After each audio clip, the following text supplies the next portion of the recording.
नमस्कार, मैं हूं शम्स ताहिर खान और आप देख रहे हैं वारदात। आज आपका पसंदीदा शो वारदात बालिग हो गया है।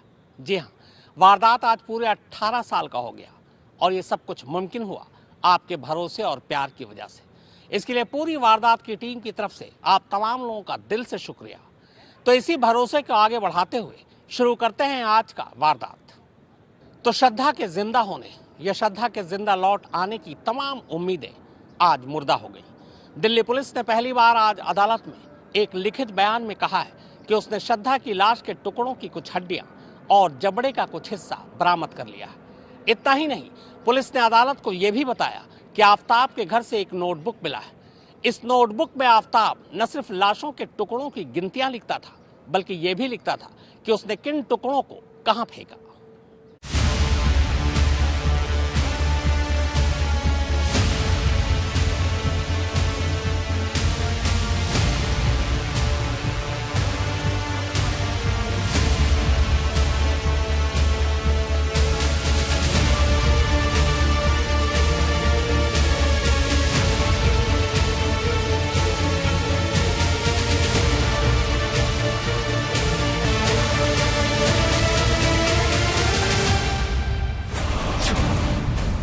सुलझ गया श्रद्धा मर्डर केस, मिल गए दिल्ली पुलिस को सबूत। श्रद्धा के जिंदा लौट आने की उम्मीद अब खत्म। आफताब ने ही मारा है श्रद्धा को। जज के सामने आफताब ने किया कबूल, कहा गुस्से में हो गया कत्ल। नोटबुक में लिखता था लाश के टुकड़ों का हिसाब, नक्शा बनाकर फेंकता था लाश के टुकड़े। ये वो लेटर है जो दिल्ली पुलिस ने साकेत कोर्ट में जज के सामने रखा। ये एक रिमांड लेटर है। दरअसल मंगलवार को आफताब की 5 दिन की पुलिस हिरासत खत्म हो रही थी। लिहाजा पुलिस ने इस अर्जी के जरिए अदालत से आफताब की 4 दिनों की और पुलिस हिरासत की मांग की, अगले 4 दिनों के लिए।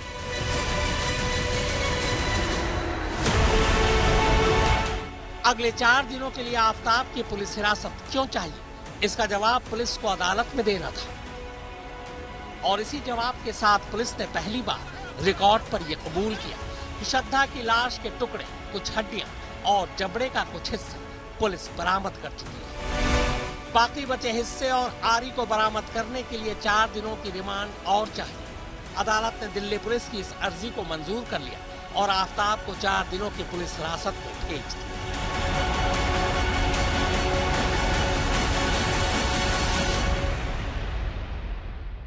दिल्ली पुलिस का ये कहना है कि उनको श्रद्धा की कुछ बॉडी पार्ट्स मिली है, जिसमें से एक जबड़े का भी टुकड़ा उनको मिल गया है। ये सारे जो एविडेंस है वो सीएफएसएल में भी भेजा गया है डीएनए सैंपलिंग और डीएनए एनालिसिस के लिए। इसके अलावा दिल्ली पुलिस ने आज कोर्ट में ये भी अर्जी की है कि कुछ और बॉडी के टुकड़े अभी मिलना बाकी है, जिसके आधार पे दिल्ली पुलिस को आफताब की 4 और दिन की कस्टडी मिल गई है। 2 किश्तों में 5-5 दिन की पुलिस हिरासत खत्म होने के बाद अब दिल्ली पुलिस के पास आफताब को अपनी हिरासत में रखने के लिए सिर्फ 4 दिन ही बचे हैं, क्योंकि पुलिस हिरासत की मियाद 14 दिन की होती है। हालांकि पिछली बार की तरह ही इस बार भी आफताब को वीडियो कॉन्फ्रेंसिंग के जरिए जज साहब के सामने पेश किया गया।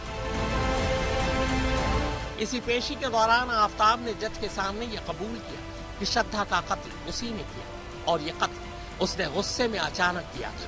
हालांकि आफताब का ये इकरार जुर्म कहीं कोर्ट के रिकॉर्ड पर नहीं लिखा गया है।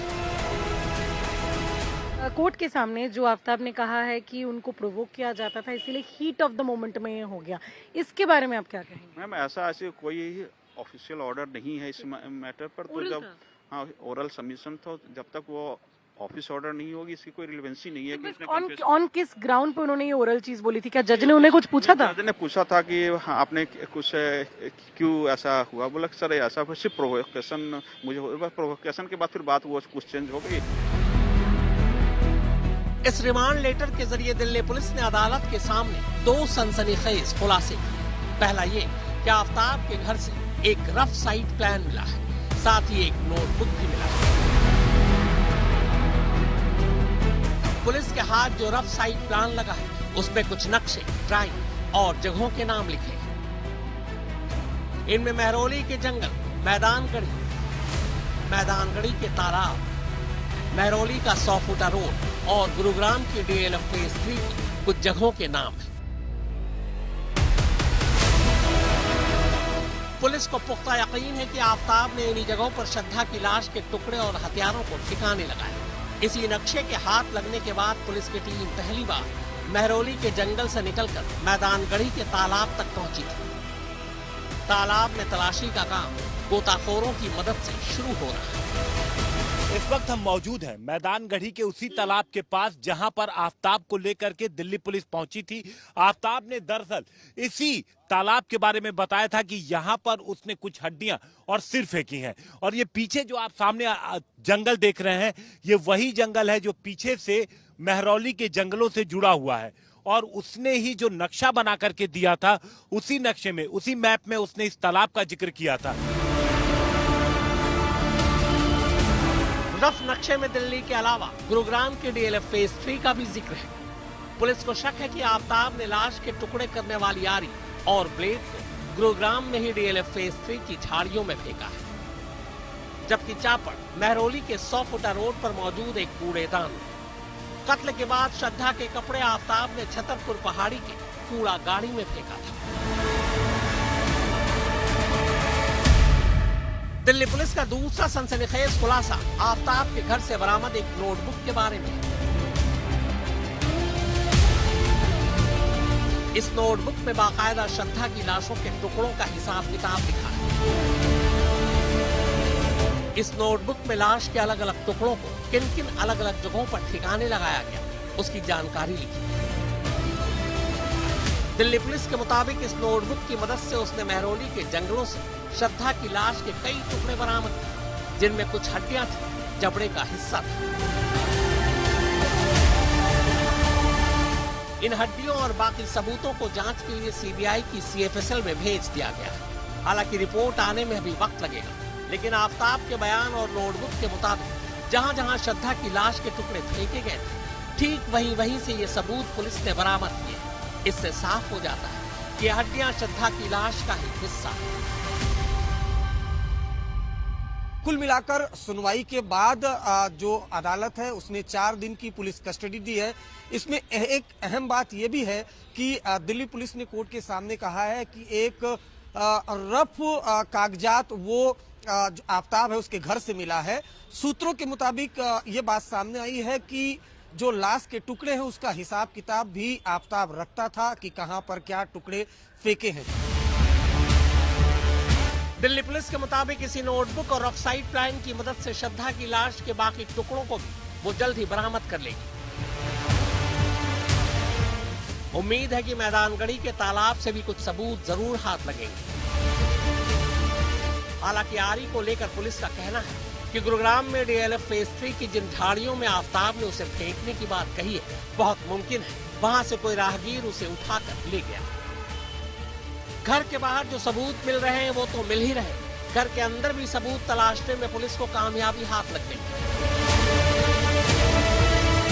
आफताब के घर रोनी फॉरेंसिक लैब की टीम पहले ही जांच कर चुकी थी। घर के किचन से तब खून के उन्हें कुछ नमूने भी मिले थे।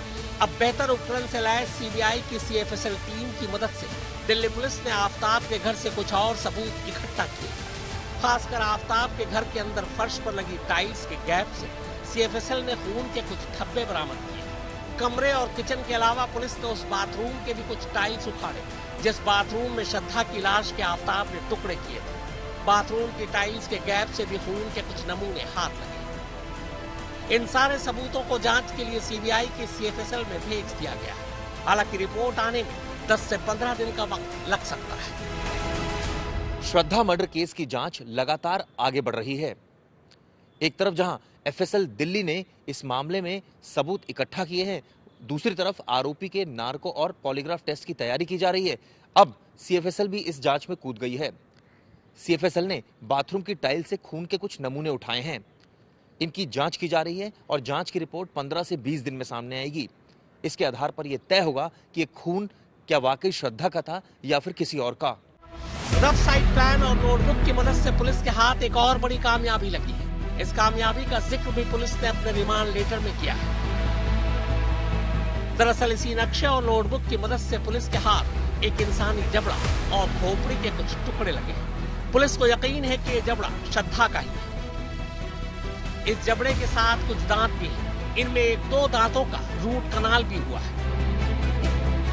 दिल्ली पुलिस ने इस सिलसिले में जब श्रद्धा के पिता और भाई से बात की तो पता चला कि श्रद्धा की 2 दांतों का रूट कनाल हो चुका है। इस जबड़े और दांतों की तस्वीर दिल्ली पुलिस ने दिल्ली में दांतों के एक एक्सपर्ट डॉक्टर को भी दिखाई। हेलो। डॉक्टर विदुरी, हाँ जी सर। मैं अरविंद ओझा बोल रहा हूँ आज तक इंडिया टुडे से। ये सर। दिल्ली पुलिस आपके पास आई थी कुछ जबड़े की फोटो लेकर। हाँ जी बिल्कुल सर। क्या क्या आई थी, क्या बोला, कहाँ से आए थे पुलिस अधिकारी? ये तो सर यहाँ से SHO साहब थे हमारे मेहरौली थाने से ही। अच्छा। वो तो एक सेकंड ओपिनियन लेने के लिए आए थे। उसका एक्चुअली उनके पास एक जॉ की फोटोग्राफ थी, उसमें 2 कैप लगे हुए नाक पे जी। तो उनकी वजह से उनसे भी मुंबई से बात चल रही है और उसका ट्रीटमेंट कहीं हुआ होगा मुंबई में, किसी डेंटिस्ट में, है ना, रूट कैनाल हुआ होगा। अच्छा। हाँ, तो सेकंड ओपिनियन के लिए आए थे, भैया हो सकता है उसका जॉ नहीं हो सकता। तो मैंने उनको बोला, मैंने इसके अगर एक्सरेज वगैरह अवेलेबल हो जाए तो हम उससे आइडिया लगा सकते हैं। अच्छा। तो उन्होंने फिर अब वो बात करेंगे आगे, देखो जहाँ डेंटिस्ट में ट्रीटमेंट हुआ है मुंबई में। अच्छा। घर के अंदर और बाहर के सबूतों के अलावा आफताब के दिमाग में झांकने का कानूनी रास्ता भी अब पूरी तरह से साफ हो चुका है। आफताब के नार्को टेस्ट की इजाजत खुद आफताब और अदालत ने पहले ही दे रखी है, लेकिन नार्को से पहले फॉरेंसिक एक्सपर्ट्स आफताब का पॉलीग्राफ टेस्ट करना चाहते थे। इस टेस्ट के लिए भी आफताब की सहमति और अदालत की इजाजत जरूरी है। दिल्ली पुलिस ने आफताब की सहमति का पत्र अदालत को दिखाते हुए अदालत से आफताब के पॉलीग्राफ टेस्ट के लिए भी जरूरी इजाजत हासिल कर ली। हालांकि 4 दिन की पुलिस हिरासत में रहते हुए अब आफताब का नार्को टेस्ट कराना थोड़ा मुश्किल नजर आ रहा है, क्योंकि नार्को से पहले आफताब को कई मेडिकल टेस्ट से गुजरना होगा। इसके बाद पॉलीग्राफ टेस्ट होगा। पॉलीग्राफ टेस्ट के बाद नार्को टेस्ट के लिए कुछ दिनों की मोहलत जरूरी होती है। ऐसे में बहुत मुमकिन है कि आफताब जब न्यायिक हिरासत में जेल पहुंच जाए तब उसे जेल से निकालकर नार्को टेस्ट के लिए रोहनी के फॉरेंसिक लैब लाया जाए। यहाँ आपको बता दूं कि आफताब का पॉलीग्राफ और नार्को टेस्ट रोहनी के फॉरेंसिक लैब में होगा, जबकि श्रद्धा के लाश के जितने टुकड़े अब तक मिले हैं उन सभी की जांच CBI की फॉरेंसिक लैब में होगी। श्रद्धा की लाश का आखिरी टुकड़ा घर से बाहर गया और आफताब के घर नए सामान आ गए। आफताब के बयान के मुताबिक उसने श्रद्धा का कत्ल 18 मई को किया, जबकि लाश के टुकड़ों को ठिकाने लगाने का काम 20 मई से शुरू किया था। आखिरी टुकड़ा 5 जून को फेंका। इसके बाद 5 जून को ही आफताब ने मुंबई में अपने घर से दिल्ली में कुछ सामान मंगवाया। कुल 37 आइटम थे। तो क्या आफताब हमेशा के लिए दिल्ली में बसने की सोच रहा था? सबूतों को जुटाने और आफताब के दिमाग में झांकने के अलावा दिल्ली पुलिस की एक टीम उन गवाहों की भी लिस्ट तैयार कर रही है जिनकी मदद से अदालत में एक मजबूत केस खड़ा किया जाए। इस सिलसिले में अभी तक पुलिस ने कुल 11 लोगों की सूची तैयार की है। इनमें से ज्यादातर वो गवाह हैं जो आफताब और श्रद्धा दोनों को जानते हैं। कुछ गवाह छतरपुर पहाड़ी के भी हैं, जहां श्रद्धा ने अपने आखिरी दिन गुजारे थे। गवाहों के अलावा पुलिस अलग अलग इलाकों के CCTV कैमरों की तस्वीरों को भी इलेक्ट्रॉनिक एविडेंस के तौर पर जमा करने की कोशिश में जुटी है। CCTV फुटेज के अलावा आफताब और श्रद्धा के मोबाइल की कॉल डिटेल रिकॉर्ड से भी बहुत सारी जानकारी पुलिस के हाथ लगी है। दोनों के फोन के लोकेशन इस केस में एक अहम सबूत साबित होंगे। हालांकि एक सवाल अब भी दिल्ली पुलिस को बेचैन कर रही है, और वो ये कि श्रद्धा के कत्ल के 5-6 महीने बाद भी आफताब मौकाए वारदात यानी छतरपुर पहाड़ी के किराए के इस घर को छोड़कर क्यों नहीं गया? वो यहीं क्यों रह रहा था? क्या आफताब दिल्ली में बसने का इरादा कर चुका था? दरअसल पुलिस को यह पता लगा है कि आफताब ने 5 जून को मुंबई अपने घर से दिल्ली के अपने इस घर पर कई सामान मंगवाए थे। कुल 37 आइटम थे। ये सभी घर के रोजमर्रा में काम आने वाले सामान थे। खुद आफताब के बयान के मुताबिक 18 मई को श्रद्धा का कत्ल करने के बाद अगले 20 दिनों तक वो लाश के टुकड़ों को किश्तों में फेंकता रहा था। आखिरी किश्त शायद 4 या 5 जून को ही फेंकी थी। यानी जैसे ही घर से श्रद्धा की लाश का आखिरी टुकड़ा बाहर गया, वैसे ही घर में मुंबई से उसका सामान अंदर आ गया।